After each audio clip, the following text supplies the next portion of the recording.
The city was now nearer. A smell of burning was in the air, and a very shadow of death. The horses were uneasy, but the king sat upon Snowmane, motionless, gazing upon the agony of Minas Tirith, as if stricken suddenly by anguish or by dread. He seemed to shrink down, cowed by age. Merry himself felt as if a great weight of horror and doubt had settled on him. His heart beat slowly. Time seemed poised in uncertainty. They were too late. Too late was worse than never.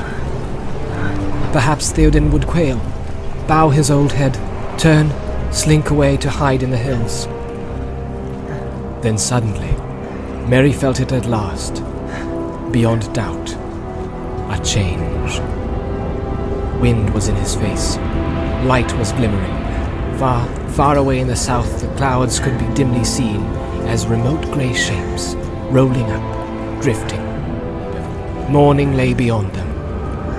But at that same moment, there was a flash, as if lightning had sprung from the earth beneath the city.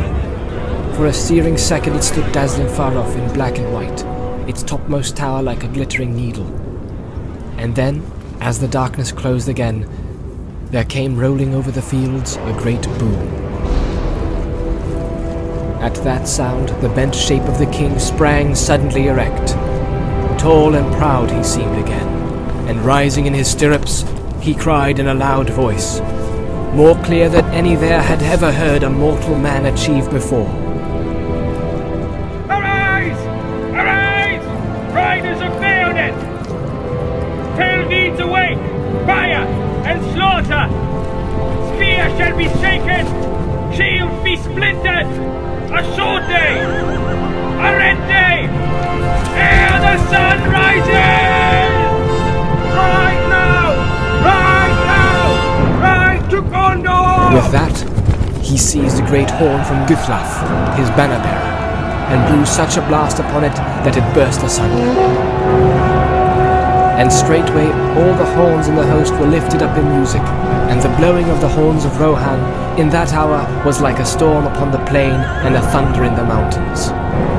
Right now! Right now! Right to Gondor! Suddenly the king cried to Snowmane, and the horse sprang away. Behind him his banner blew in the wind, white horse upon a field of green, but he outpaced it. After him thundered the knights of his house, but he was ever before them. Éomer rode there, the white horse-tail of his helm floating in his speed, and the front of the first Eored roared like a breaker foaming in the shore. But Theoden could not be overtaken. Fey he seemed, for the battle fury of his fathers ran like new Tyre in his veins. And he was borne up on Snowmane like a god of old, even as Orome the Great, in the battle of the Valar when the world was young. His golden shield was uncovered, and lo, it shone like an image of the sun, and the grass flamed into green about the white feet of his steed. For morning came, morning and a wind from the sea, and the darkness was removed, and the hosts of Mordor wailed, and terror took them, and they fled, and died, and the hooves of wrath rode over them. And then all the host of Rohan burst into song, and they sang as they slew. And the joy of battle was on them, and the sound of their singing that was fair and terrible came even to the city.